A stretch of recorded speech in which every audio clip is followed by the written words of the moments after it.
सहावा दिवस आम्ही तिसऱ्या दिवसापासून 6व्या दिवसापर्यंत आपल्या संप्रदायाच्या संहितेला अनुसरून उपदेशपर प्रकरणातील अभंग सेवेसाठी निवडावा. या संहितेला अनुसरून आदिशक्ती मुक्ताई आईसाहेबांच्या गाथेतील 4 चरणाचा कूट प्रकरणातील उपदेश करणारा माया आणि ब्रह्माची तुलना करणारा अभंग सेवेसाठी निवडला. विठ्ठला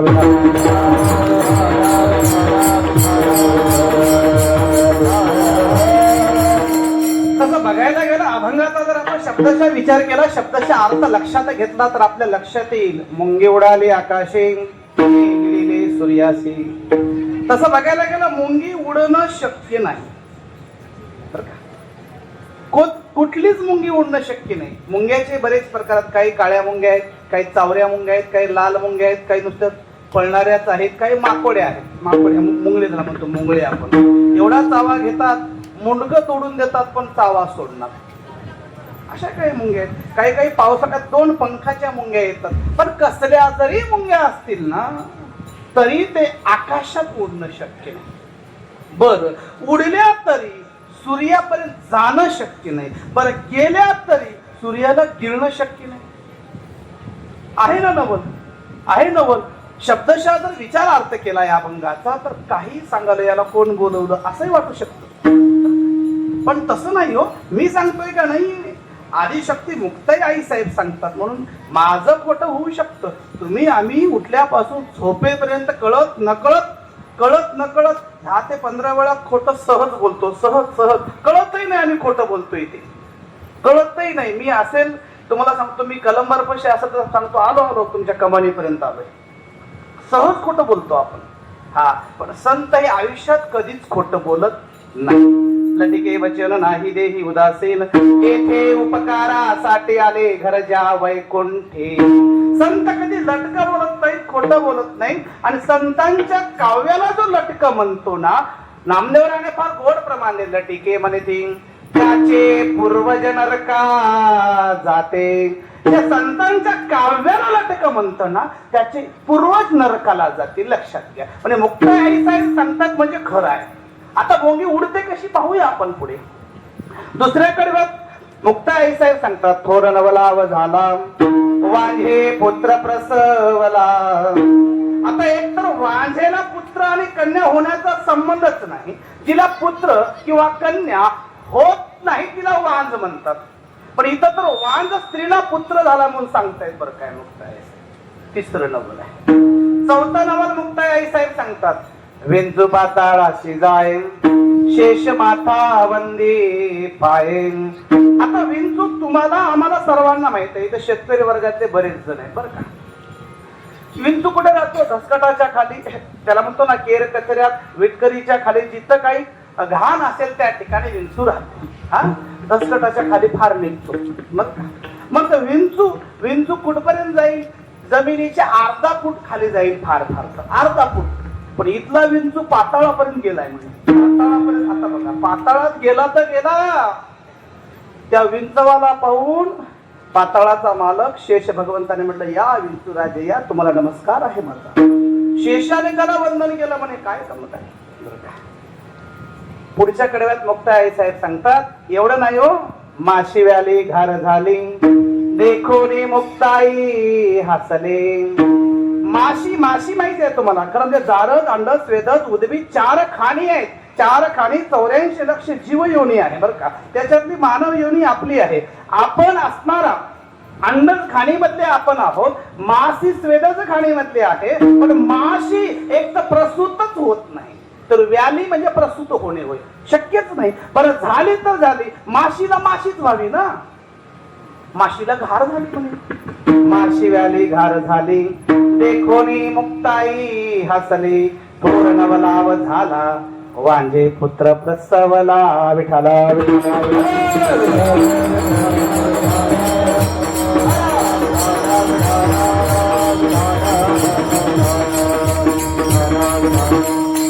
मगाशी सांगून गेलो हा कूट अभंग आहे.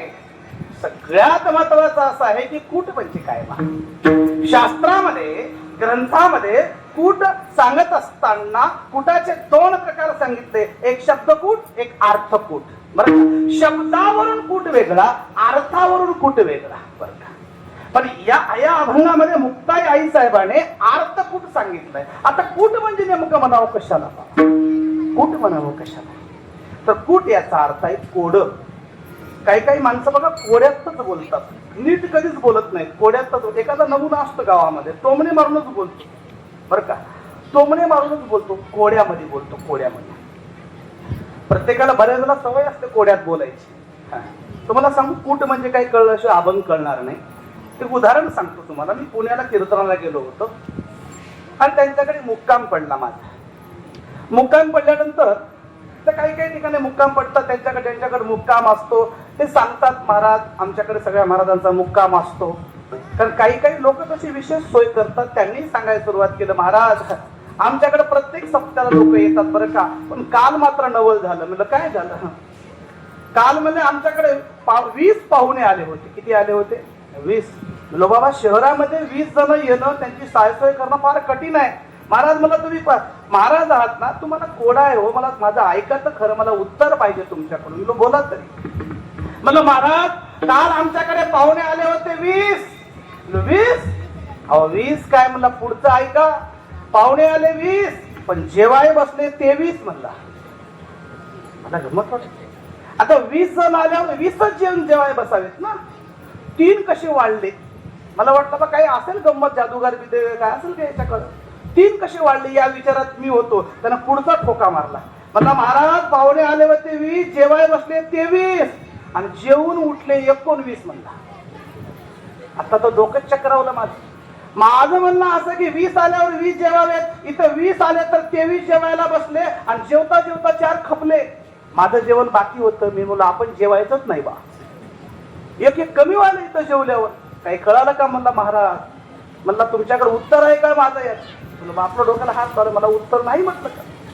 मला विचार करा. तुला कसा विचार करू सांग एकदा. पाहुणे आले 20, जेवाय बसले 23, जेवून उठले 19, काय होईल सांगा? मला काही उत्तर येईना. त्याने मला उत्तर सांगितलं. तुम्ही शिक्षक आहात म्हणे. म्हणून हो, पण पुस्तकात नाही बा म्हटलं हे काही.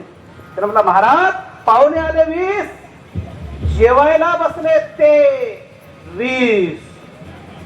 मला पाहुणे हा शब्द नपुसक लिंगातला आहे आणि नपुसक लिंगासाठी ते आणि हे सर्वनाम वापरतात.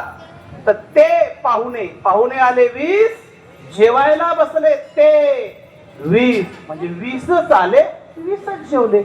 म्हणलं बा हे ठीक आहे, एक कमी कसं झालं ते सांग म्हटलं. तर म्हणलं महाराज कमी काहीच झालं नाही. म्हणला पाहुणे आले 20, जेवायला बसले ते 20, जेवून उठले एकूण 20 म्हणजे 20च आले, 20च जेवले, 20च उठले. याला म्हणतात कोड. विठ्ठला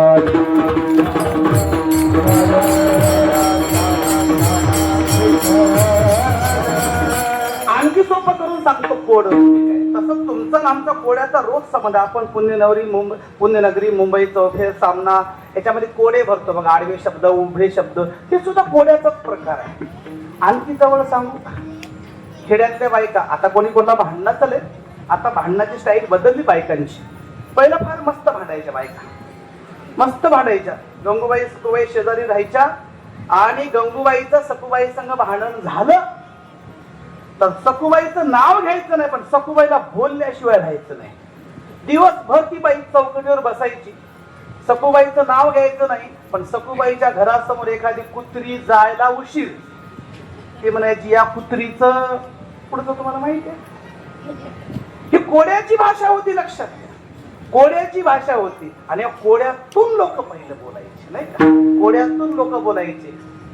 सांगायचं वेगळं होतं, बोलायचं वेगळं होतं, नाव घ्यायचं नाही. तसंच मुक्ताई साहेबांनी प्रयोग केला इथं. तेच मुक्ताई साहेब सांगतात इथं मुंगी असणारी. या ठिकाणी प्रतिकात्मक शब्द आहे मुंगीचा. इथं प्रतिकात्मक मुंगीचा शब्द वापरला, पण मुक्ताई आई साहेबाने मुंगी फक्त आधारासाठी शब्द घेतला. पण मुक्ताई आई साहेबाने मायेला म्हटलं आणि हेच नवल पहिल्या चरणात मुक्ताई आई साहेब सांगितलं.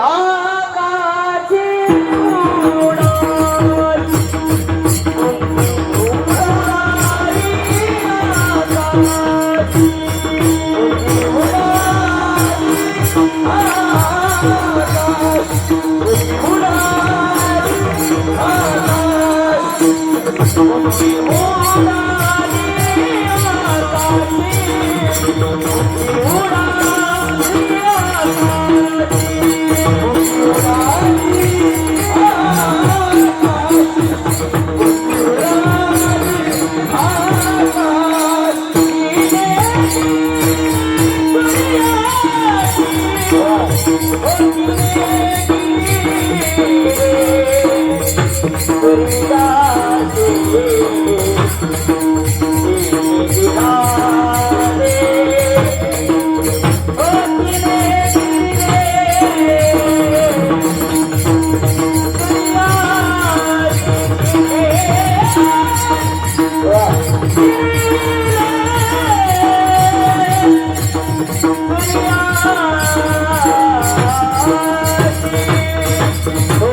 मुंगी उडाली आकाशे तिने गिळिले सूर्यासे. हे कूट आहे, लक्षात घ्या माऊली. मी सांगून गेलो इथं मुक्ताई आई साहेबांना मुंगी प्रतिकात्मक शब्द उच्चारला. मुंगी म्हणजे माया होय, माया. बरोबर, मुंगी माया होय. आणि ही माया सूर्य इथं ब्रह्म आहे. सूर्य इथं ब्रह्म आहे. खरं बघायला गेलं जगताची निर्मिती बघत असताना, जगताची उत्पत्ती बघत असताना ब्रह्मापासून मायेची उत्पत्ती आहे. पण इथं काय झालं, ब्रह्माने मायेची निर्मिती केली, माये करी ब्रह्मांड करविलं. पण मायेने आपला प्रपंच एवढा मांडला आणि ती माया सांगायला लागली मीच सगळं केलंय. ती माया सांगायला लागली मीच सगळं केलंय. आणि तिथेच मुक्ताई आई साहेबांना बोट ठेवलं. कसं शक्य आहे तुझ्याला करणं? कसं शक्य आहे? तू असं म्हणणं म्हणजे मुंगीने सूर्याला गिळल्यासारखं होय बरं का. कारण ब्रह्मापासून माया आहे, मायेपासून ब्रह्म नाही. लक्षात घ्या, ब्रह्मापासून माया आहे, मायेपासून ब्रह्म नाही बरं का. बर, पण झालंय कसं, आपल्याला एवढं प्रपंचामध्ये आपण गढून गेलोय ना, संसारात एवढं गढून गेलोय ना, परमार्थ दूर राहिलाय, देव सुद्धा दूर राहिला. आणि प्रत्येकाला वाटायला लागलं ते मी केलं, ते मी केलं, ते मी केलं. खरं म्हणजे करणारं आपण नाहीच आहोत. ज्या दिवशी आपण म्हणतो की माझ्यामुळं झालंय, ज्या दिवशी आपण म्हणतो की मी आहे तरच होणार आहे, मग कोणतीही गोष्ट असू द्या. काही माणसं प्रपंचातही बोलतात मी गेल्यावर काहीच खरं नाही या घराचं. घर जगते, तू गेल्यानं बरं होईल वाटत आहे. घरातले माणसं तुला दबून दबून काही बोललाच येत राजा, त्याचा उद्रेक व्हायच्या अगोदर तू गेल्यानं बरं आहे. काही माणसं असंही म्हणतात मी आहे म्हणून सत्ता आहे हो. असं काहीच नाही हो. तुम्ही आम्हीच नाही. लक्षात घ्या, तुमचं आमचं अस्तित्व शून्य आहे. अरे त्याच्या हातात दोर आहे राजे हो आपली, त्याने दोर कापली की आपलं काही चालणार आहे? आपण काय आहोत? बाहुल्यांचा खेळ आहे आपला. कळसूत्री बाहुले आहोत आपण. तो नाचवणार आहे आणि आपण नाचणारे आहोत बर का. एक देही भिन्न रचिल्या कळा, नाचवितो पुतळा सूत्रधारी. त्याच्या मनात आहे का कुठपर्यंत नाचवायचं, पण मायेनं सांगावं काय, मग मी हे ब्रह्माची निर्मिती केली किंवा मी हे ब्रह्मांड केलं. खरं म्हणजे मायेचं अस्तित्व सांगत असताना विचार सागर सांगतं बाबा रे, या मासा माया जी नाही ती माया, जे आहे ते ब्रह्म. पण आमचं झालंय कसं, आहे त्याला आम्ही विसरलोय आणि नाही त्याला आम्ही डोक्यावर घेतलोय. लक्षात येते माझं कोण? आहे त्याला आम्ही विसरलोय, नाही त्याला आम्ही डोक्यावर घेतलंय. हल्ली सांगू का तुम्हाला, आपण किती मायेत गुंतवलोय सांगू तुम्हाला. आता सध्या फोटोग्राफीचा जमाना निघालाय. तुम्ही आम्ही सर्वच देवदर्शनाला जातोय. पण खरं सांगू का, हल्लीच्या परमार्थ करणाऱ्या, मग ते कुठल्याही संप्रदायाचे असू द्या, कुठल्याही देवाचे भक्त असू द्या, हेच देवाकडे लक्ष फार कमी आहे हो. प्रत्येक जण जातं, देवाच्या दर्शनाला जातं, देवाच्या समवेत फोटो काढतो, आणि देवाच्या समवेत फोटो काढतात. फोटो मध्ये, मोबाईल मध्ये फोटो आल्यानंतर देवाची फोटो कशी निघाले कोणीच बघत नाही, आपली कशी निघाली वास्तव सांगालो तुम्हाला. आणि आपली फोटो झूम करून बघतो, आणि एक काही काही ते एवढे फोटोची हौशी असतात, त्याचा जर फोटो खराब निघाला ते परत त्या ठिकाणी घेऊन जातं, हे नीट काढ, माझा फोटो नीट आला नाही. पण चालतंय काय, आपण हा मायावाद तर आहे ना. आपलं देवाकडे लक्ष आहे का? नाही, आपलं देवाकडे नाही, आपलं स्वतःकडे लक्ष आहे. आपलं स्वतःकडे लक्ष आहे. आपलं अस्तित्व शून्य आहे माहीत असूनही आपण आपल्याकडे लक्ष देतोय, यालाच माया म्हटलंय. लक्षात तसं बघायला गेलं ना, मायेचं अस्तित्व सांगत असताना शास्त्रामध्ये रज्जू सर्पाचं उदाहरण आहे. रज्जू सर्पाचे विचार सागर सांगतो. तुम्ही कीर्तनावर घराकडे निघाला तर तिथे अंधार रस्ता आहे, थोडासा फार काही उजेड नाही, आणि तिथं जात असताना तुमच्या रस्त्यामध्ये एक दोरीचा तुकडा पडला. मी काय म्हणतो लक्ष द्या. तुम्ही जात असताना घराकडे तिथे अंधार आहे, तिथे एक दोरीचा तुकडा पडला. तुमच्यापैकी बसलेल्याला किती जणाला वाटतं की हा दोरीचा तुकडा आहे? बसल्यापैकी मला वाटतं 99% लोकांना वाटतं तो दोरी नसून तो काय आहे? साप आहे. बर का, तो साप आहे का? नाही. पण साप आहे वाटतो की नाही? तसंच मायेमुळे ब्रह्म आहे का? नाही. पण वाटतो की नाही हेच मला सांगायचं. त्यात रज्जू सर्पासारखी माया आहे. मायेचं अस्तित्व तसं शून्य आहे. शून्य आहे तिचं अस्तित्व, पण आपला भासमय तयार करते माया, आणि मी जगाची निर्मिती केली असं दाखवतं. पहिलं उदाहरण. दुसरं सांगतो तुम्हाला. इथे काही खेड्यातले बायका आहे बरं का. हा, तुम्ही इथं बसा, झाडाखाली बसलात. आता झाड आहे वरती, बर झाड आहे. माझा प्रश्न आहे तुम्हाला, झाडामुळे सावली की सावलीमुळे झाड? सावलीमुळे झाड. बर, हा, झाडामुळे सावली. झाडच नाही तर सावलीचा प्रश्नच नाही. तसं ब्रह्मच नाही तर मायेचा अंग आणि छाया जनापरी, अंग आणि छाया जनापरी, अंग आणि छाया जनापरी, अंग आणि छाया जनापरी. माया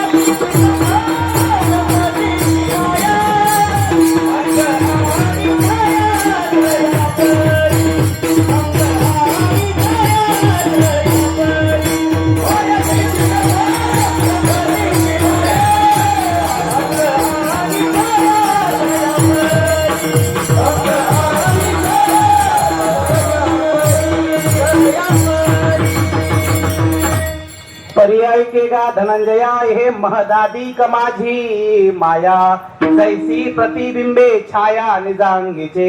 मायेचं अस्तित्व सांगत असताना माऊली ज्ञानोबराय सांगतात, हे अर्जुना, अरे तू उभा आहेस ना रे, तुझ्या अंगाची सावली म्हणजे माया आहे. तू उभा आहेस म्हणून ती सावली आहे. तूच नाही तर सावलीचा प्रश्नच नाही. मग ब्रह्म आहे म्हणून माया आहे. माऊली ज्ञानोबराय सांगतात. दुसरं तुम्हाला उदाहरण सांगतो. मायेचं अस्तित्व सांगत असताना चुलीचा सगळ्यांना अनुभव आहे. हा, आता तर शहरात सुद्धा चुली पेटवायची वेळ येणार आहे. तसं मोदीजीने इशारा केलाय, काय काय करू नका, काय काय करा. त्याच्यात आलंय आपलं गॅसचंही आलंय. बरं, गॅस कमी पेटवा, पेट्रोल कमी वापरा, प्रवास कमी करा. आता गॅस, मला त्यावेळेस वर्ध्यामध्ये गांधीजीनं सांगितलं होतं, खेड्याकडे चला. गांधीजीनं त्या काळी बोललेलं आता खरं होतं. या लोक खेड्याकडे जायला तयार नव्हते, खेड्याला विसरले होते. म्हणून कोरोना नावाची महामारी आली आणि 2020ला शहरातले खेड्याकडे आले, सगळे खेड्याकडे आले. बरं का, आताही परत तेच झाले. लक्षात घ्या, आताही खेड्याकडे, कारण चूल खेड्यातच पेटत. मला चुलीबद्दल सांगायचं. तुम्ही सगळं चुली पेटवणार आहेत. बरं का, चूल पेटवत असताना पहिल्याच्या बायका काय करायच्या? पहिल्या काय आग पेटी नव्हती. बरं, विस्तूत राखेखाली दाबून ठेवायच्या. बरोबर, दाबून ठेवायच्या आणि सकाळी त्या विस्तू काढायच्या. आणि त्या विस्तवावरती तुराटीची छोटे छोटे लाकडं बारीक तुरड्याच्या समोरच्या शेंड्याच्या तुराट्या मोडायच्या आणि त्या विस्तवावर ठेवायच्या. बरोबर. काही काही त्या बायका तिच्या चुलीत इस्तुरात येऊन मागून इस्तू आणायच्या. बरोबर बरोबर. माहित आहे की नाही माहित नाही कोणाला. माहित आहे ना, तू नवीन पोरीला माहित नसेल बरं का. चुलीत पहिलं राखेच्या खाली इस्तू राहायचा आणि चुलीला भोईशिऱ्या घ्यायच्या. बरोबर ना. भोईशिऱ्या म्हणलं की होत म्हणाले. चुलीला पोत्र घ्यायचे. चुलीला पोत्र. आता भोईशिऱ्या चुलीला घ्यायला काय होईल. आता पोत्र्यामध्ये भोईशिऱ्यामध्ये फरक आहे. पोत्र पांढऱ्या मातीला भिजून त्याच्यामध्ये सुताचं कपडे टाकून त्या पाणी असं बनवायचं चुन्याच्या पाण्यासारखं, त्याचं पोत्र घ्यायचं. बायानं पोत्र्याला माती म्हणून म्हणून गावातले बुरुज संपले. गावातले बुरुज राहायचे पहिलं गावात. आमच्या गावात बुरुज खाली बसला. मी म्हणलं कसा संपलावा. ते म्हणजे बायानं पोत्र घातलं चुलीला. बाया पोत्र्याला म्हणून माती आणायच्या, ते घरी कणगी भरून माती ठेवायच्या. बरं काय लय हौस असतं बायांना.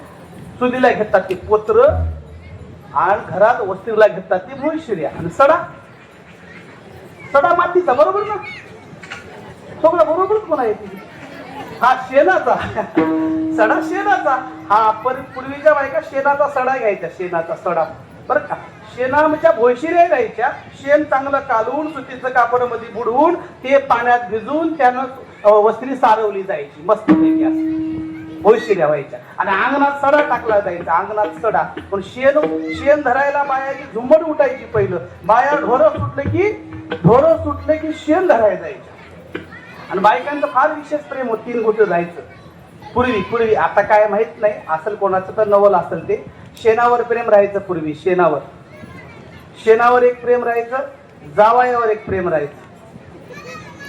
शेणावर प्रेम, जावयावर प्रेम आणि नाकातल्या नथनीवर प्रेम असं राहायचं पहिलं. आता नथनी कोणी वापरण्याचं नाही. सडा सारवण कोणी करण्याचं नाही. राहिला प्रश्न जावयाचा. ते बिचारा भेटलीच बरं म्हणाले. त्यामुळे तेही काम तुमचं कमी झालंय. आता मला हे सांगायचं आहे की चूल पेटवायचं. मला माया आणि ब्रह्म सांगायचे. माऊलीनं लक्ष द्या. चूल पेटवली. विस्तवावरती तुराडीच्या काड्या मोडून ठेवल्या आणि त्या विस्तवाला ती माऊली काय करते, खालून फुंकार मारते. त्याला फुकणी म्हणायचो आपण. किंवा कोणाकडे नसेल फुकणी तर तोंडानंच फुकायची ती. बरं का. आणि फुंकल्यानंतर त्या विस्तवाची आग त्या तुराटीला लागायची. खालून आग लागायची, वरती धूर यायचा. बरोबर ना. असा अनुभव आहे ना बऱ्याच जणांचा. खालून आग लागायची, वरती धूर यायचा. माझा प्रश्न तुम्हाला आहे, आगीमुळे धूर की धुरामुळे आगी? आगीमुळे धूर. मला तेच सांगायचं आहे. इथं आग हे ब्रह्माचं प्रतीक आहे आणि धूर हे मायेचं प्रतीक आहे. म्हणून धुराने म्हणू नये माझ्यामुळे पेटलंय. धुरानं म्हणू नये माझ्यामुळे पेटलंय. बरं का. तर इथं धूर हे मायेचं प्रतीक आहे. आग्नी हे असणार ब्रह्माचं प्रतीक आहे. तसं मुंगी हे मायेचं प्रतीक आहे आणि सूर्य हे ब्रह्माचं प्रतीक आहे. म्हणून मायेने कधीच म्हणू नये की मी ब्रह्माला गिळलंय, म्हणजे मी ब्रह्म माझ्यापासून झालाय, असं मायेने कधीच म्हणू नये. हे 2 नवल मुक्ताई आई साहेबांनी पहिल्या कडव्यात सांगितले. माया बोलायला लागली. माया बोलायला लागली आणि मग मात्र मुक्ताई आई साहेब सांगतात, माया एवढी बोलायला लागली, तिनं सांगितलं ब्रह्माला गिळलं. तिला विचारलं तू आणखी काय काय केलं सर. त्यावेळेस त्या मायेनं सांगितलं ब्रह्मांड नावाचं पोरग सुद्धा मलाच झालं. अभंगाचं 2रं चरण.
नवलाव झाला वांझे पुत्र प्रसवला. हे एवढं गोड गायन करायलेत ना, रोज करायत की आज करायत माहित नाही, पण दोघाला एक एक अंगठी द्यावा वाटाली मला. आणि एकच अंगठी आहे आपल्या हाताने घेतो. तुम्ही अर्धाने घेसाल तर बा, धोंड्याचा महिना आलाय आता, पण सासऱ्याचा फोन काही मला येणार नाही. आलं गाणं, आला आला आला आला धोंड्याचा महिना, सासऱ्याचा फोन काही अजून येईना, सासरवाडीला जाऊया, पुरणपोळीच खायचं का. सासऱ्याचं मन काही मोठं नाही बापू, मजा दिली फक्त उजवलो तेच बरं झालं वाटायला आजच्या काळात. आता सोन्याची अंगठी मारून ती जर गेली तर कसं करायचं. ते म्हणायचं एकतर ही 8 दिवसात एकदा चित्र दिसते घरात, आणि अजून अंगठी मागायला म्हणून सासऱ्याला सांगितलं अंगठी मिळते काही नका, पुरणपोळी करू नका, आपल्याच घरी या तुमची म्हणून मी खातो. आता एवढा धोंड्याच्या महिन्यात जाऊ दे, पुढच्या धोंड्याच्या महिन्यात आपण तुमच्या अंगठीची जाडजूड लावून बरं. थोर डवलाव झाला वांझे पुत्र प्रसवला. मुक्ताई आईसाहेब सांगतात, बाबा रे, वांझेला पुत्र होणं शक्य नाही, तसं मायेनं ब्रह्मांडाची निर्मिती करणं शक्य नाही. माऊली ज्ञानोबाराय फार सुंदर भूमी देतात. का बीजची झाले तरुण, अथवा भांगारची अलंकारू, तैसा मद एकाचा विस्तारू, ते हे जगम. माऊली ज्ञानोबाराय सांगतात, माऊली ज्ञानोबाराय सांगत असतात की बाबा, भगवान श्रीकृष्ण अर्जुनाला सांगत आहेत, हे अर्जुना, अरे माझ्यापासून जगताची निर्मिती आहे रे, माझ्यापासून जगाची निर्मिती आहे, मी आहे म्हणून जग आहे. जगताचा विचार करत असताना त्यावेळेस माया नव्हतीच हो. अरे माया सोडा, ते चंद्र नव्हता, सूर्य नव्हता, काहीही नव्हतं. नाथबाबाने फार सुंदर प्रमाण दिले. पहिले कुठेच नव्हते काही, पहिले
पहिले कुठेच नव्हते काही, चंद्र सूर्य तारा नाही, अवघे शून्यच होते, पाही कानोबा तेरे तेरे ते. जगताचा विचार करत असताना जगत शून्यात होतं, 4 शून्याच्या पलीकडची अवस्था होती. त्यावेळेस पंचतत्व नव्हते, 4 शून्य नव्हते, याही पलीकडे असताना तो ईश्वर अस्तित्वात होता. त्या ईश्वराच्या इच्छेतून मायेची निर्मिती झाली. बरं, म्हणून तर साईबाबाने सबका मालिक एक असंच म्हटलं नाही हो. साईबाबाने सांगितलं, बाबा रे, आपण देवावरून, आपण धर्मावरून, आपण संप्रदायावरून भांडत बसतोय आज. प्रत्येकाला वाटतं माझा देव मोठा, त्याला वाटतं माझा देव मोठा. तर असं बघायला गेलं ना, अरे संत अवतीर्ण होता ते सांगण्यासाठी. 8व्या शतकामध्ये ज्या वेळेस भारतामध्ये आपल्या धर्मावर ग्लानी आली आणि त्यावेळेस जगद्गुरु शंकराचार्याने अवतार घेऊन सांगितलं, कारण आपले लोक आपल्या देवावरून भांडत होते. कोणी म्हटलं कोणी शैवाचे भक्त होते, कोणी शाक्ताचे भक्त होते, कोणी वैष्णव होते, कोणी आदित्य होते, तर कोणी गणपत्य होते. फक्त महाराष्ट्राचा विचार केला, महाराष्ट्राचा ना, तर आज महाराष्ट्रामध्ये 600 संप्रदाय अस्तित्वात आहेत. 600 संप्रदाय, 600 संप्रदाय. कारण बऱ्याच जणांची दुकानदारी याच्यावर चालते. मला बोलायचं नाही कोणाला. आपण देवाला विभागणी केली, हा देव मोठा, तो देव छोटा, असं आपण केलंय. पण तसं नाही हो. मुळामध्ये निर्गुण तत्व एकच आहे, म्हणून तर सबका मालिक एक म्हटलंय. अलीकडे फांद्या वेगवेगळ्या आहेत ते, पण मुळाचा विचार केला ना आपण, मुळाचा का बीजची झाले तरू जे म्हटलं ना मौली ज्ञानोबारायांनी, तैसा मज एकाचा विस्तारू ते हे जग. हे माऊली ज्ञानोबा यासाठी मुद्दामून सांगतात की बाबा रे, या जगताच्या निर्मितीचं कारण मात्र भगवंत आहे, तो एकच आहे. म्हणून आपला इष्टदेव कोणताही असेना, कोणताही का असेना, प्रत्येकात एक तत्व शोधणं ही काळाची गरज आहे, काळाची गरज आहे. आपण हिंदू म्हणून एक होण्याचा प्रयत्न करतोय, पण संप्रदाय म्हणून एक होण्याचा प्रयत्न करतोय. आपण हिंदू म्हणून हिंदू एकत्र म्हणून सांगतोय आपण, पण संप्रदाय आणि देव धर्मात आपण भांडतच बसतोय बरं का. इथून उठलं की तिथे जाऊन सांगतो आमच्याकडे तसं नाही. मगाशी मला सावकाराने एक गोष्ट सांगितली, मला उल्लेख नाही करायचा. महाराज सुद्धा आमचा असेल तर आम्ही येतात, इथपर्यंत लोकांची मानसिकता झाली. मग कसले हिंदू, कसले आपले विचार आणि कसले आपले आचार, आणि याच्याने आपली प्रगती होईल का? हो नाही हो. लक्षात घ्या, मला कोणा धर्मावर टीका करायची नाहीये, पण आपण आपल्यामध्येच भांडत बसलोय म्हणून आपण आपल्यापासून दूर जातोय. तिकडे जर बघितलं ना, ते स्त्री असेल, पुरुष असेल, छोटा असेल, मोठा असेल, लहान असेल, भेटलं की एकमेकाला सलाम वालेकुम म्हणतात, 5 वेळा नमाजला जातात. आम्हाला कोणा धर्मावर टीका नाही करायची आहे, आम्ही त्यांच्याकडून शिकलं पाहिजे. आमचं झालंय कसं, आम्ही त्यांना शिव्या देण्यामध्येच फार बेजार आहोत. अरे पण तू कधी गेलास का मंदिराला? तुला आहे का कधी कीर्तनाला यायला वेळ? तुला आहे का कधी सप्त्याला जायला वेळ? तुला आहे का कधी वारीला जायला वेळ? तुला आहे का कधी पारायणाला वेळ? तुला आहे का कधी सत्संगात जायला वेळ? तू तुझा देव वेगळा म्हणून भांडत बसतोस रे बाबा. यासाठी जगद्गुरु शंकराचार्याने अवतीर्ण होऊन सांगितलं की शैव, शाक्त, वैष्णव, गणपत्य, आदित्य भांडत नका बसू. हरिहरा भेद, हरिहरा भेद, हरिहरा भेद, हरिहरा भेद, ओ हरिहरा भेद, हरिहरा भेद,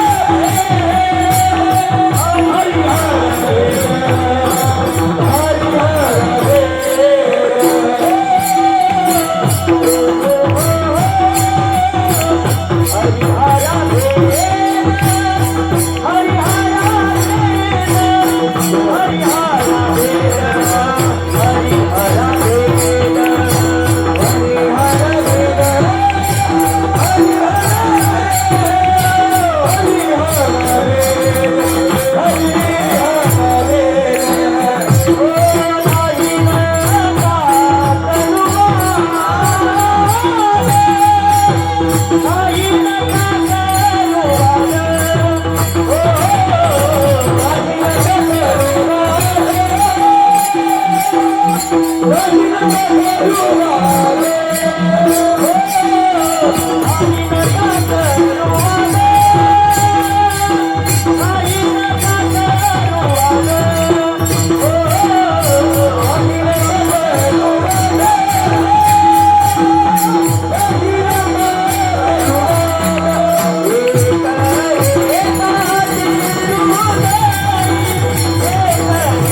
शंकराचार्याने सांगितलं, मी मायावाद आणि ब्रह्मवाद सांगत असताना सांगतोय ईश्वर एकच आहे. लक्षात घ्या माऊली, त्या अलीकडच्या फांद्या वेगळ्या आहेत.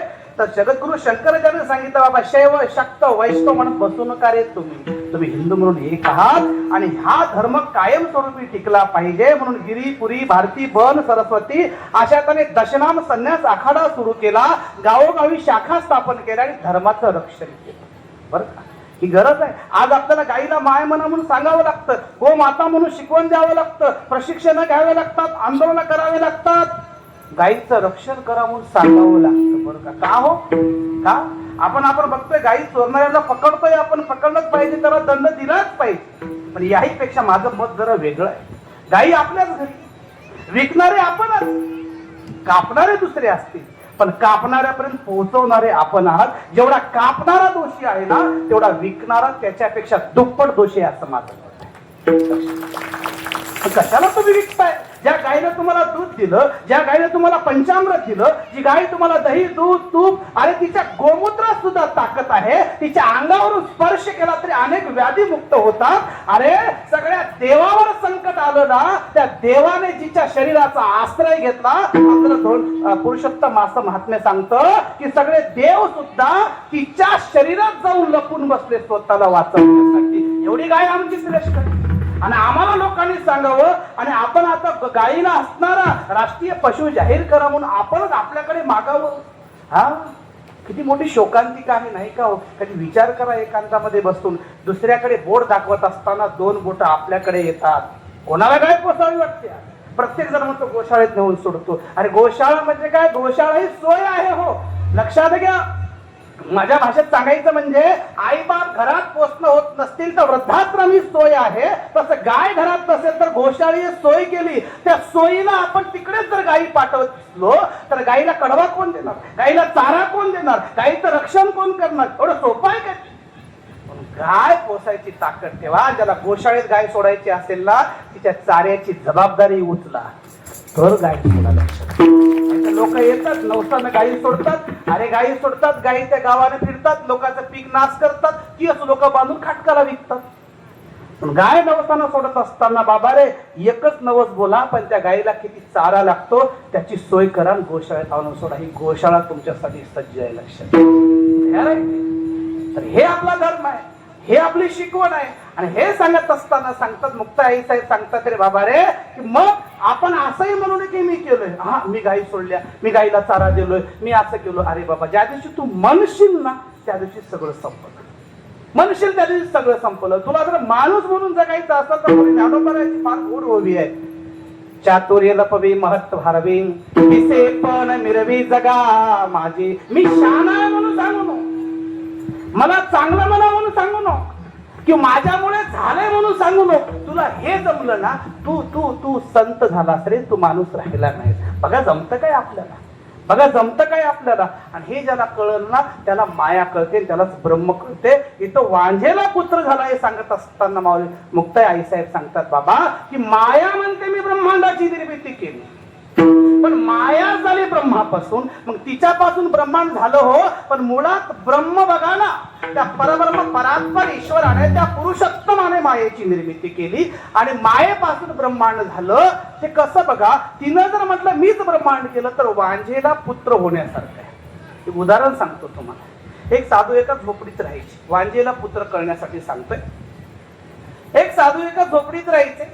ते मस्त झोपडी होती, गवताची झोपडी, समाधान राहायचे, साधना करायचे.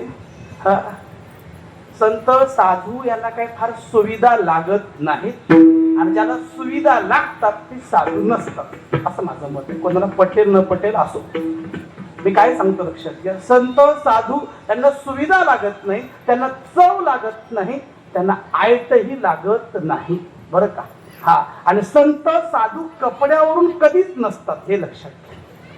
ते आचरणावरून असतात, ते विचारावरून असतात. जगद्गुरु तुकोबाराय, माऊली ज्ञानोबाराय हे काही फार सांगतच फिरले नाही कधी, करत गेले. ते कर्म करत गेले. आणि तुमचं आमचं चौथ्या पिढीचं आम्हाला नाव माहित नाही, गेले 750 वर्ष झाले या जगामध्ये माऊली ज्ञानोबारायचं तुकोबाराय हे आहे ना, ते महत्व हरवले म्हणून मोठं होत आलं माऊलींना. आणि ते साधू झोपडीत राहायचे, साधू झोपडीत राहायचे. साधूला समाधान होतं, पण शिष्य झाले. शिष्याने म्हटलं महाराज, आणि आम्हाला तुम्हाला झोपडीत बघावं असं वाटत नाही बघा.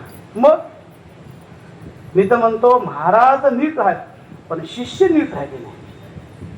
त्याला वाटलं महाराजांना मस्त कपडे घालावं, महाराजांना चांगलं राहावं, मोठ्या मठात राहावं, मोठ्या गादीवर बसावं, मोठ्या सिंहासनावर बसावं. ते बिचारे चांगले होते. शिष्य आले, 12 गावचे 4-5 गावचे आले आणि म्हटले महाराज मठाचं बांधकाम कराकडे. म्हणले काय करत आहे तिथं समाधान आहे, मला काय सोबत न्यायचं नाही, मला काय ठेवायचं, कशासाठी करायचं रे बाबा. म्हणले महाराज आमच्यासाठी करा. आम्हाला वाटलं पाहिजे की आमचा गुरु मोठ्या मठात बसते. आता मोठ्या मठात बसते म्हणजे काय, ते काय फार काय 4 वेद 6 शास्त्र 18 पुराण गाळून बिळून प्यायला, चहा पिला असं काही नाही ना, नाहीच ना. त्याला वेळ कुठे आहे होते वाचायला करायला, वेळच नाही त्याला. ते फक्त म्हणतात हरिपाठ करा, काकडा करा, आरती करा, भजन करा. तू काय करतो? ते म्हणतात आम्हाला, हे बघा ते म्हणतात आम्हाला मायबापाची सेवा करा, तुळस लावा. त्याच्या घरी जाऊन बघावं काय व्हायलंय ते प्रकार. जे म्हणते ते काहीच करणं आणि जे करते ते सांगणं. लक्ष, आता काय सांगायचंय, साधू राहायचे तिथं. मी वांजेचा पुत्र सांगतोय तुम्हाला. साधू राहायचे, पण शिष्य मंडळी आले, आग्रह केला आणि म्हटलं महाराज मठाचं बांधकाम करायचंय. त्याने म्हणलं बा आजपर्यंत कधी कोणाला काही मागलो नाही, मला काही मागायचंही नाही. म्हणजे महाराज तुम्ही कोणालाच मागू नका, तुम्ही कोणालाच मागू नका, आम्ही करता म्हणजे सगळी व्यवस्था. म्हणजे गरज नाही रे पूर्व, ऐका रे माझं. नाही म्हणजे महाराज आमची इच्छा आहे. बरोबर करा, पण तुम्हाला एक काम करावं लागेल. म्हणजे काय? आम्ही गावागावा जाऊन देणगी मागता, तुम्ही फक्त गाडीत यायचं, गाडीच्या खाली उतरायचं नाही, गाडीत बसायचं. ठरलं शेवटी. महाराजांनी ठरलं मी मागणार नाही, मी रुपया मागणार नाही, तुम्हाला काय करायचे करा. महाराज गाडीत जाऊन बसायचे. महाराज विठाला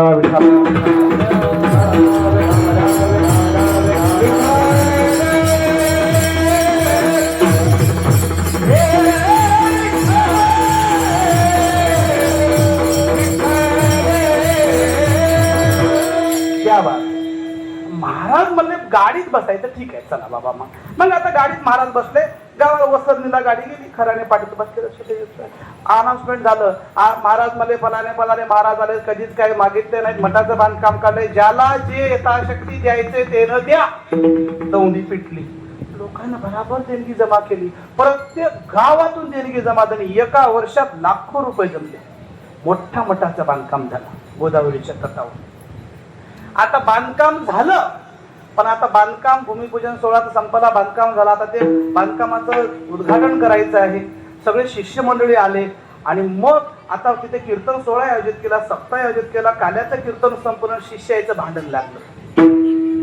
ते शिष्य म्हणला बा हा एवढा मठ आहे की नाही, म्हणला आमच्या गावात त्यानं पट्टी दिली म्हणून मठ झाला. म्हणला आता वसरणीवाले म्हणले सगळ्यात जास्त पट्टी आमची आहे. धनेगाव म्हणले तसं नाही हो, म्हणले आमचं गाव तुमच्यापेक्षा छोटं आहे, पण आम्ही तेवढीच पट्टी दिली. ते म्हणले बळीरामपूरवाले म्हणले अरे तुम्ही काय देता, म्हणले आमच्याकडे सगळ्या प्रकारचे लोक आहात तरी तुमच्या बरोबर पट्टी दिल्या म्हणले आम्ही. आता यायचे आशे भांडण लागले. ते म्हणाले मजामुळं मठ झाला, ते म्हणले मजामुळं मठ झाला, ते म्हणलं मजामुळं मठ झाला. बोलण्याचा आता संबंध संपला. हातमिटीवर लोक आले. महाराजाच्या कानावर गेले. महाराज बाहेर आले. बघतात तर काय शिष्य एकमेकावर खुर्च्या फेकून गेले. ते म्हणाले मजामुळं मठ, ते म्हणाले मजामुळं मठ, ते म्हणाले मजामुळं मठ. महाराजांना सांगितलं का भांडाल्या. महाराज बघा मला आमच्या गावातून 10 लाख पट्टी आली, ते मला 12 लाख आली, ते मला 15 लाख आली, ते मला आमच्यामुळं मठ झाला. महाराज म्हणले याच्यामुळं बांधू नका म्हणलो होतं तुम्हाला. ऐका नाही गेलं तुम्ही. मला महाराज ते काही असू द्या म्हणले, पण बांधायला मठ आमच्यामुळं झालाय ना. महाराजांनी एकच वाक्य बोललं, ते वांजेला पुत्र कसा होत ते लक्षात येईल तुमच्या. महाराजांना सांगितलं तुझ्यामुळे झालाय, मग तुझ्यामुळे झालाय, तुझ्यामुळे झालाय. मला खरं सांगा बरं, पट्टी कोणा दिली, लोकांना दिली, कोणामुळे दिली, आमच्यामुळे दिली. मला खरं प्रामाणिकपणे उत्तर द्या. देणगी मागत असताना मी जर तुमच्या सोबत गाडीत बसून आलोच नसतो, गाडीत बसलोच नसतो आणि माझ्या नावाने अनाउन्समेंट झालीच नसती, तर तुम्हाला कोणी देणगी दिली असती का? नाही दिली असती ना. अरे माझ्यामुळे देणगी झाली रे, तुमच्यामुळं नाही. तसं इथं महाराज म्हणजे ब्रह्म आहे आणि आम्ही म्हणतोय ना आम्ही मठ बांधलाय, ते माया आहे. आपण मठ बांधलाय म्हणणं म्हणजे वांजेला पुत्र होणं असं होय. लक्षात आलं. तर हे वांजेला पुत्र आहे, पण मायेने असणारी जगताची निर्मिती केली नाही, तर ब्रह्माने जगताची निर्मिती केली. हे तिसरं नवल सांगितलं. मग मुक्ताई आईसाहेबाला साधकाने प्रश्न केला, आईसाहेब मुंगी कशी उडाली आम्हाला कळाली. कळाल ना तुम्हाला. मुंगी म्हणजे आपला पेशा शिक्षकी आहे. हा सुट्ट्या आहेत मला. आता 9 वाजता सोडायची कल्पना आहे मला. आता 9 वाजता थोडंसं 15 मिनिट तुमची माफी मागून घेतो बरं का. एक कडवं सोडून पुढे आपण समारोप करूया. मुंगी म्हणजे ब्रह्म, बरोबर ना, माया. आणि सूर्य म्हणजे ब्रह्म. आणि वांझेला पुत्र म्हणजे मायेला पुत्र होणं. हे इथपर्यंत आपण आलोय. हे 3 नवल सांगितले. साधकाने मुक्ताई साहेबाला प्रश्न केला, आई साहेब तुम्ही तर आणखी नवल सांगणार होता, 3 झाले, 4थं नवल काय? अभंगाचं तिसरं.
विंचू पाताळासे जाय शेष माथा वंदे पाय.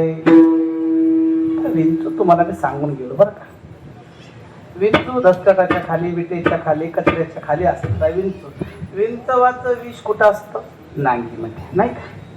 बर, आता विंचू ही तर जीव आहे, लक्षात घ्या. आणि जीवाने कमीपणा घेणे म्हणजे जीवाने ब्रह्माकडे जाणे. विंचू पाताळाला घालणे म्हणजे जीवाने शिवाची भेट घेणे किंवा जीवाने जीवाचा जीव पण सोडून शिवत्वाचा स्वीकार करणं होय. त्याला तत्वमशी किंवा अहम ब्रह्मास्मी असं शास्त्रात म्हटलंय. जीवाने शिवाकडे केलेला टाकलेलं पाऊल म्हणजेच विंचू पाताळाला घालणं होय, बरं का. आता इथं विंचू म्हणजे तुम्हाला आम्हाला म्हटलंय, तुम्हाला आम्हाला सगळ्याला माहिती आहे. आता विंचाचा नांगीमध्ये विष आहे म्हणजे विंचू विषारी आहे ना. विंचू विषारी आहे, मान्य बर. विंचू विषारी आहे बर का. एक पाल असते ना, पाल, दोन विंचू मारून खाते म्हणा. एक पाल 2 विंचवाला मारते आणि खाते म्हणजे विंचवापेक्षा कोण विषारी? विंचवापेक्षा कोण विषारी? बोलत चला. विंचवापेक्षा कोण विषारी? पाल. एक पाल 2 विंचवाला मारते आणि खाते म्हणजे विंचवापेक्षा पाल विषारी. आणि एक कोंबडी 2 पालीला मारून खाते. एक कोंबडी 2 पालीला मारून खाते मग कोंबडी पालीपेक्षा विषारी. आता पुढचं तुम्हाला कळालं असं, मी सांगायची गरज नाही. आणि म्हणून तो प्रमाण दिले संतांनी. अरे विंचवाच्या तर नांगीत विष आहे ना. आपल्या जैसे विंचवाचे नांगे तैसा दुर्जन सर्वा अंगे. आपल्या तर नांगीत नाही, आपल्या बोलण्यात विष आहे, आपल्या वागण्यात विष आहे, आपल्या चालण्यात विष आहे, आपल्या नजरेत विष आहे, अरे आपल्या वाणीत विष आहे, आपल्या स्पर्शात विष आहे. तुम्हाला सांगू का, आपण वाणीला नीट कोणाला बोलत नाही, विषारी आहोत. आपण डोळ्याला नीट पाहत नाहीत, आपली नजर विषारी आहे. आपण कानाला नीट ऐकत नाहीत, आपले कान विषारी आहेत. आपण हाताने वाईट स्पर्श करतो, आपला हात विषारी आहे. माऊलींनो, विंचवाचं विष नांगी मारलं ना उतरेल काही वेळाला, पण आपलं विष ना आपण डोक्यात एवढं विष घेऊन चालतो.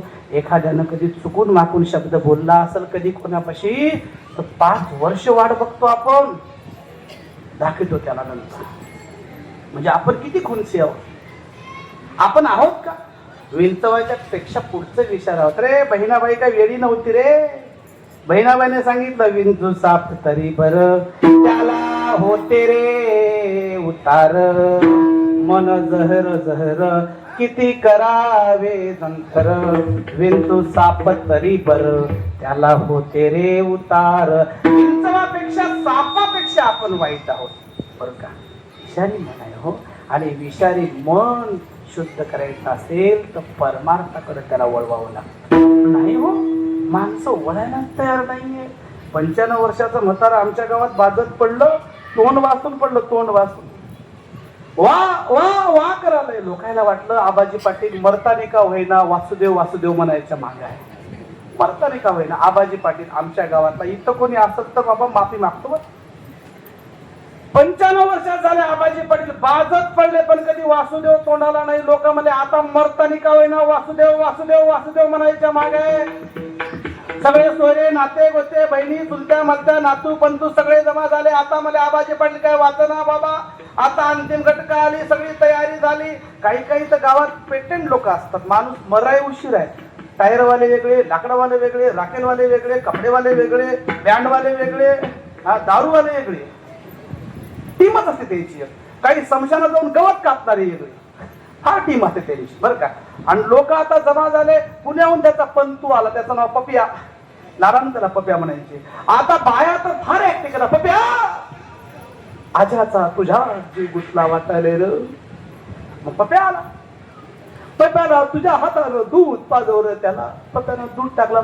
आजाला दूध इकडूनच निघालं. तितक्यात लेक आली. बापू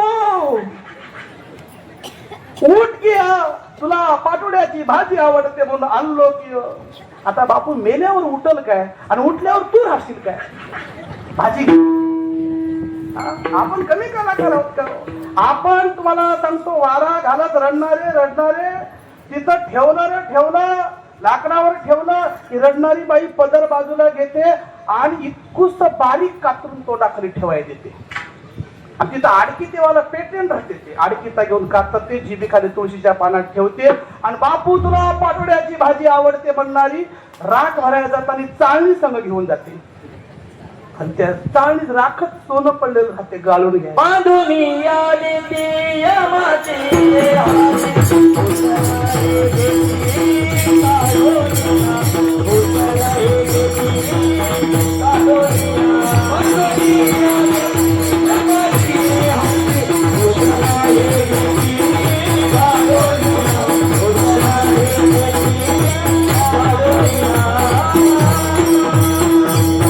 अरे हे वेळेला बांधून नेणार माहित आहे.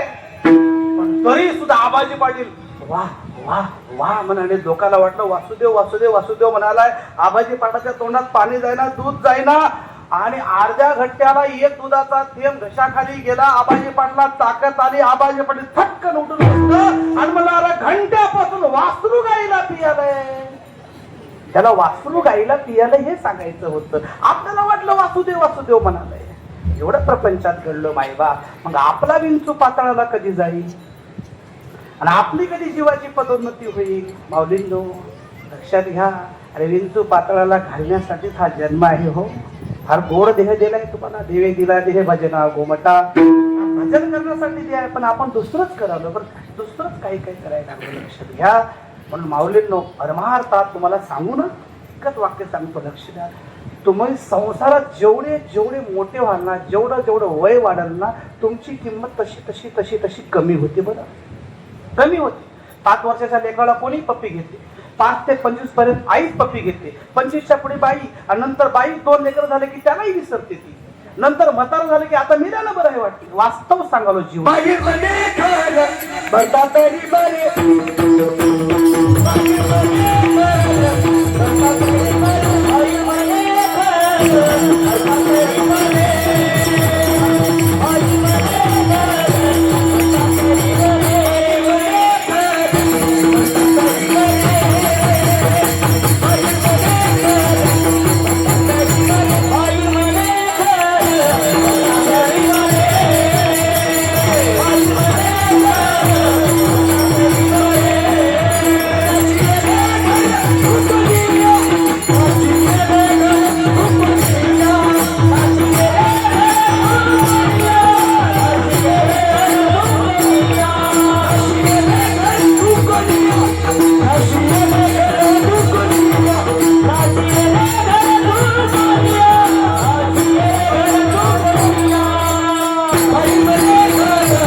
बाईन म्हणे खर मरता तरी बरे नाचविले घर तुमको नि असे जरी कामीन सांगते. आता किती खावडायचं काकण राहिलं नाही हाताला. एवढी किंमत शून्य आहे हो संसारात. मी सांगत होतो संसारात वय वाढत तसं तशी किंमत कमी होतं माऊली. आणि कधी इकडे येऊन बघा परमार्थात येऊन बघा.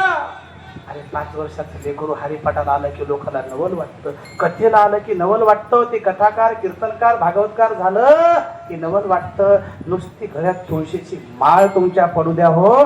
तुमच्याकडे बघण्याचा दृष्टिकोन लोकांना बदलतो. तुम्ही प्रवासात जा, तुम्ही कुठेही जा, गळ्यात तुळशीची माळ असेल ना, तुम्हाला एकाच शब्दाने लोक हाक मारतात. ते म्हणजे माऊली. एवढी ताकद परमार्थात आहे. पण परमार्थात जेवढे मोठे होणार ना तेवढी तुमची किंमत वाढते बरं का. परमार्थात तुम्ही या. तुमचा विंचू पाताळाला जातो. एक उदाहरण सांगून समारोप करतो. आणि जर प्रपंचात तुम्हाला जर तुमचा विंचू पाताळाला घालावा असं वाटत असत, हा तुम्ही किती तुमच्या नावावर प्रॉपर्टी आहे, किती शेत वाडी बंगला मोटार गाडी आहे ना, किंमत शून्य आहे. तुम्ही किती 5 मजली बिल्डिंग बांधा, तुमचे पोरं काय तुम्हाला तुमच्या त्या घरामध्ये काय तिथं काही आग लावणार नाही. तुम्हाला स्मशानातच घेणार आहे. किती मोठे राहा तुम्ही बरं का, किती मोठे राहा. पण सांगू प्रपंचात जर विंचू परमार्थात विंचू पातळाला घालायचा असेल तर माऊली ज्ञानोबारायासारखा, तुकोबारायासारखा, किंबहुना सर्व संतांसारखा विंचू पातळाला घाला. ही जीवाची खरी पदोन्नती आहे. आणि परपंचात जर विंचू पातळाला घालायचा असेल तर महाराणा प्रतापासारखा विंचू पातळाला घाला, छत्रपती शिवाजी महाराजासारखा विंचू पातळाला घाला, धर्मवीर संभाजी महाराजासारखा विंचू पातळाला. त्याने जे केलंय ना, अनेक पिढ्या येतील जातील पण त्यांचं अस्तित्व संपणार नाही. लक्षात घ्या. छत्रपती शिवाजी महाराज म्हटल्यानंतर अरे एखादा मरत असल, मरायला टेकला असल माणूस आणि त्याच्या कानात जाऊन फक्त म्हणा एकदा छत्रपती शिवाजी महाराज, तो जय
विंचू पाताळात प्रपंचात घालायचा असेल तर छत्रपती सारखं घाला. लक्षात ते एक म्हण आहे बघा, काम ऐसा करो की नाम हो जाए और नाम ऐसा करो की काम हो जाए. तुम्ही महाराष्ट्राबाहेर नाही, जगाच्या पाठीवर कुठेही जा, तुम्ही मराठी आहात म्हटल्यानंतर ना तुम्हाला विदेशात सुद्धा छत्रपती के देश से आया है हा सन्मान मिळतो. ते माझ्या राजामुळे. असं मिळतो ना, एका दिवसात मिळालं नाही हो. आपण जर 16व्या शतकांचा विचार केला, शेवटचं उदाहरण सांगतो, मला कल्पना आहे, वेळ झाली, शेवटचं उदाहरण समारोप करूया आपण. बरं, तुम्ही ऐकताय म्हणून सांगते का, संपवायचं का? हा बरं. तर या लेकराकडे बघून वाटते भूका लागली नाही तुम्हाला, ऊर्जा आली ना आता. हा, कारण छत्रपती शिवाजी महाराज मेले ना उठीते, तुम्ही ते जिवंत आहात. हा, जवळ 10 मिनिटं फक्त पुढची. लक्षात घ्या, महाराजांनी आपला विंचू पाताळाला कसा घातला सांगू तुम्हाला.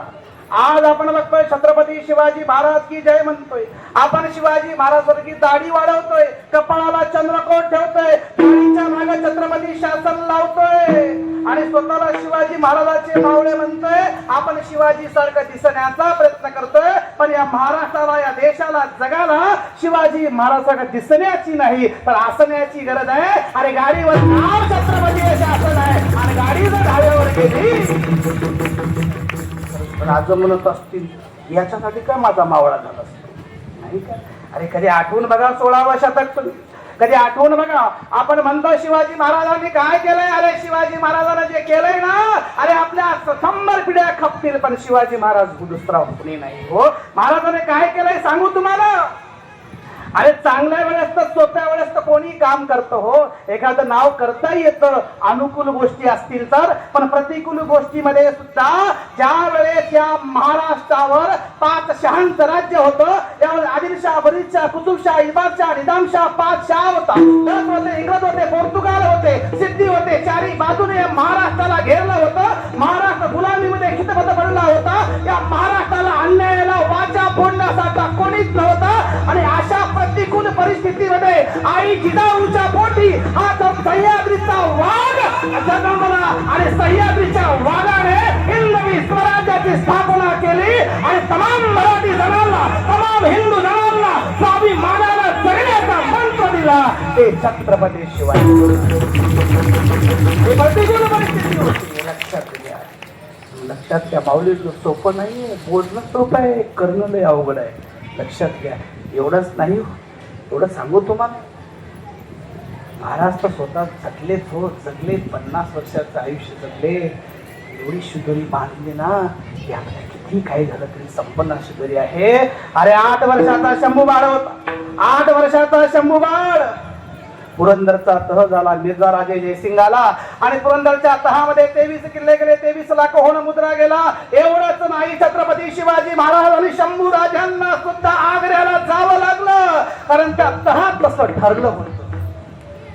8 वर्षाचं लेकरू शंभू बाळ, त्या तहामुळे शंभू राजाला आग्र्याला जावं लागलं. आग्र्याच्या बादशाने जाणीवपूर्वक छत्रपतींचा अपमान करण्याचा प्रयत्न केला. मागच्या रांगेत दिला, मागच्या रांगेत बसवलं, पण मराठा हम मर के भी नहीं हटे, वो मराठे कहलाते हैं. त्या सभेत महाराज कळाले, अरे आम्ही ते कमी जरी असो तरी आमचा स्वाभिमान जिवंत आहे, आमचं मराठ्यांचं रक्त आहे.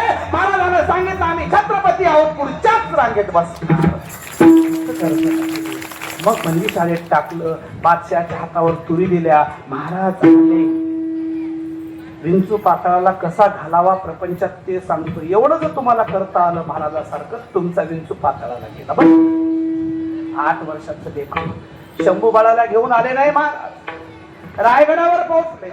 शंभू बाळाला उत्तर प्रदेशमध्ये मथुरेमध्ये सोडलं महाराजांनी आणि रायगडावर आले महाराज. आणि जिजाऊ आऊसाहेबांना सांगितलं, शिवबा, अरे शंभू कुठे आहे, माझं बाळ कुठे आहे? अरे नातवाला बघायला उत्सुक होती माझी जिजाऊ आऊसाहेब. त्याची आई जिवंत नव्हती. अरे धाराई आईचं दूध पिऊन जगलेला माझा शंभू बाळ, 8 वर्षाचा माझा शंभू बाळ रायगडावर आला नाही. जिजाऊ आऊसाहेब रडत होत्या. शिवबाला सांगितलं, आऊसाहेब आपला बाळ शिवबा शंभू कामी आला हो, शत्रूने मारलं त्यांना.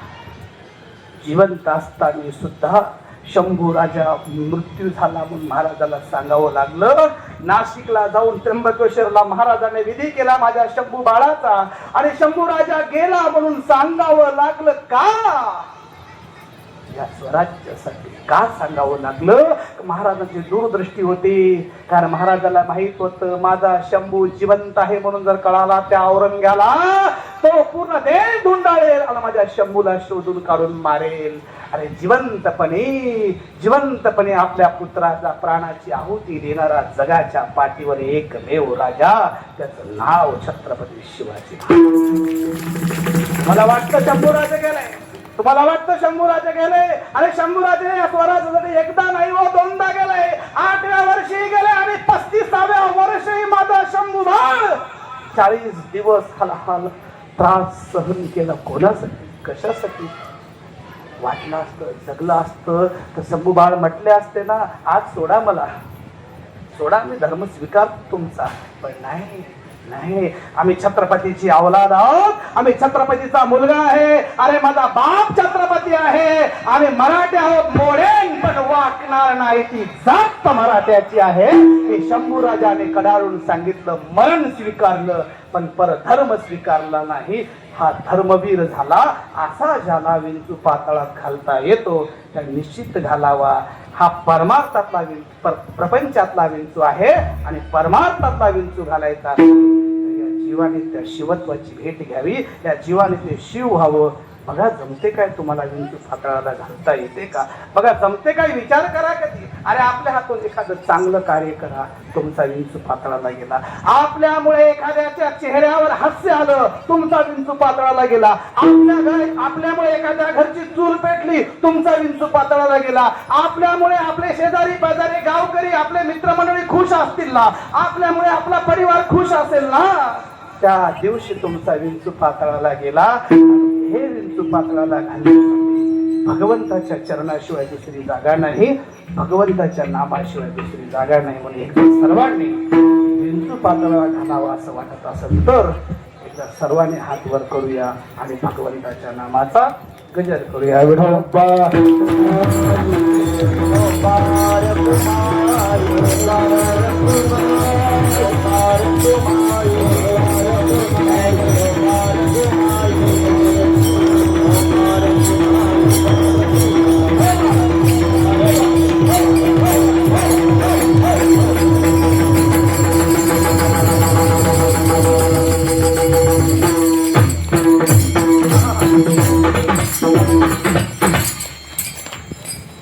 निजोबा तळाशी जाई शेष माथा वंदे पाये. आपण दीन होऊन नम्रपणे देवाकडे गेलात ना, तो देव सुद्धा तुमचं वाट बघत बसलेला आहे. एरवी तरी पाही जो दैसा माझी आठाई, भजतात आम्ही तैसाची भजे. आणि ज्ञानोबा सांगतात, तुम्ही देवाचं भजन करा, देव तुमचं भजन करतो. बघा जमते काय. आणि मग तुम्ही देवाचं भजन करा, देव तुमचं भजन करतो. देवाला सुद्धा खरं सांगू, तुम्हाला वाटतं आता मग असं होतं, मग आता वेळ कळत नाही आम्हाला. हा, देव आपल्याला वाटतं देवाशिवाय आपल्याला कोणी नाही, बरं का. आपल्याला नेहमी वाटतं देवाशिवाय आपल्याला कोणी नाही. पण खरं गमक सांगू तुम्हाला माऊली, आपल्याला वाटतं देवाशिवाय आपल्याला कोणी नाही, पण देवाला सुद्धा शुद्ध आचरणयुक्त भक्ताशिवाय देवाला सुद्धा कोणी नाही. तो सुद्धा वाट पाहे उभा भीतीची आवडी कोणासाठी, तोही वाट बघतोय बरं का. आणि म्हणून साहेब सांगतात, बाबा रे, की असना तुमचा विंचू पातळाला गेला घातलाच पाहिजे. आणि मग शेवटचं नवल मुक्ताई आई साहेबाला साधक विचारतात,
माशिव्याली घर झाली देखोनी मुक्ताई हसली. वेळ झाला, फक्त या कडेचा शब्दशः अर्थ सांगतो.